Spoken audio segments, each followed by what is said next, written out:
Hello everybody, this is Jason, one of your hosts of Just Another Magic Podcast. As a response to my wildly popular article on MTGOstrat.com, I have decided to do a Intro to MTG Finance video. In this video, you will find several rules of finance, including the basic rules of speculation, booster trends and how to spot them, card trends and how to spot them, what is hype and how does that affect speculation, what is spread and how does that affect speculation, and should you invest? So let's jump right into the rules of speculation. Rule number 1 is to never buy foil promos. They don't sell to bots. They generally don't sell to people. The only foils that matter are redeemable foils. Number 2, never put more than 10% of your assets into a single investment. Pretty self-explanatory. You definitely don't want to lose a ton of money on one investment. If a card sees massive play and is low priced, it's probably underpriced, and we will talk about that a bit later on in the video. Whenever I buy cards, I buy off of MTGO You can get things for cheap, and it's a good way to manage your credit on other bots. But when you're buying or selling cards, make sure to not have too much credit on random unknown bots. Buy-a-box promos are normally a good investment from what I've seen in the past. You look at Nightveil Spectre, Gravecrawler. Currently the buy-a-box promo is Sylvan Caryatid, so that should be interesting to see where that goes. And Supreme Verdict for Return to Ravnica. Number 6, some bots do not allow you to buy more than a playset at a time, so you have to keep that in mind. If you see a bot has 20 or 30 of a card, you think you'll pick them all up, you may only be able to get a playset. Alright, next up is booster trends in the modern day formats. So, first we have a Return to Ravnica chart. Take a look at it. It's from the launch of RTR to November 2013, because after then it's not as relevant. Next slide you see on the screen, it's the launch to the release of Gatecrash. Packs are very expensive, nearing the $4 mark right after the release events, because everyone needs the packs to draft with. Not so many people have the packs, because the daily events pay out in packs, all the constructed events pay out in packs. So not as many people have the packs, so they slowly drop down as time goes on. We're looking at about a 3-month period there that it took to drop the cards, the packs as much as they did. A lot of people have their standard cards from the drafting, so now they're playing standard, they're saturating the market with packs. Then after Gatecrash comes out, everyone's getting paid out in Gatecrash packs. So Return to Ravnica, not many people are drafting it, but nobody is paying it out. So the market is, every time a draft is fired, it uses 24 packs and it pays out 12. So the market loses 12 packs every draft, so the prices start to go up. And then, after Dragon's Maze, we only had about a month before Modern Masters came out, so that's really, interesting what it did with the drop and then the spike. Makes a lot of sense. Then after Modern Masters, a lot of Ravnica cards started to drop down. It's because of their former combos with, other standard cards that were going to be rotating post M14. Then after M14, the Ravnica cards started to go up, so the packs went up. And then we have a stable trend until Theros, then a slight downtrend and a stable trend. So the black line you see is the Return to Ravnica set price. The orange line you see is the pack value. So as you can see, they're usually directly proportional. There are some times where they aren't, but they're usually directly proportional to each other, so keep an eye on that.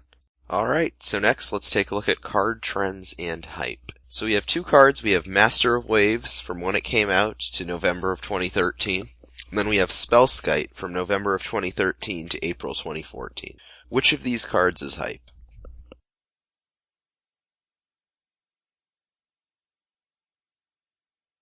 Well, if you said Master of Waves, you would be correct. Master of Waves saw play at the Pro Tour in 37% of the top 8 decks, which, compared to Caw-Blade when it was first, I guess you would say, when it had its debut, was in, I believe, 87 or 82% of the top 8 decks. There was an immediate spike, many players jumping onto the Blue Devotion deck, with little or no knowledge if it worked. Small amount on the market because Theros had just came out. Spellskite, on the other hand, is not hype. You see a steady rise in the chart, and even on Master of Ways, you just see a spike, then a sharp decline. When you see a spike like that, like you did with Amulet of Vigor, and then a sharp decline, it's very likely to be hype.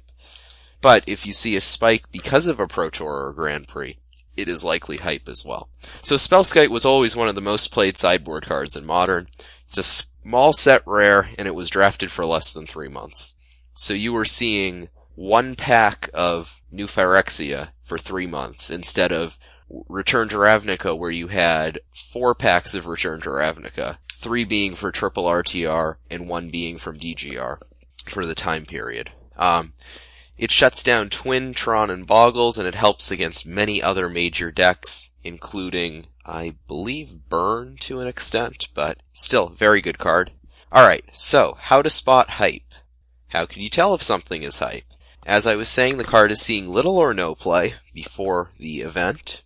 It was just shown on coverage, and that's important, on coverage, at a Pro Tour or a Grand Prix. A new mechanic make the card seems much better than it is.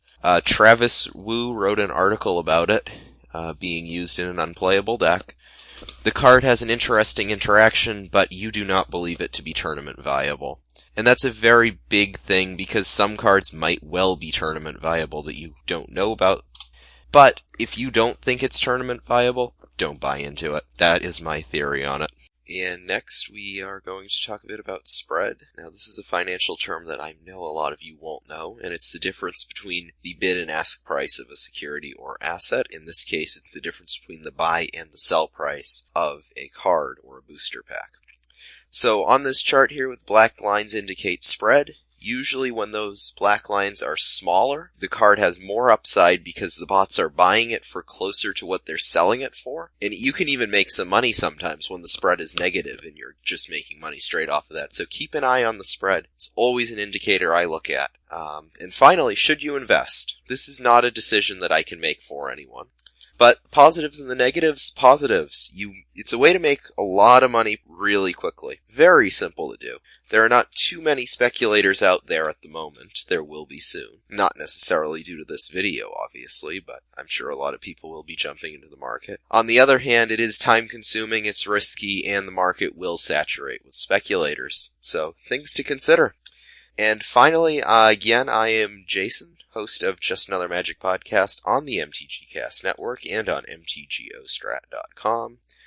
You can tweet me at ModernMasterJ. All speculations are announced there, and if you have an email, thelastnintendofan@gmail.com. And if you want to watch a great Magic stream, twitch.tv/JustAnotherMagicPodcast. If you want, like and share this video. I would really appreciate it. Leave a comment. I will respond to all comments. So thank you all very much for watching. Usually say listening for the show. And we won't be back next week either. So good luck speculating.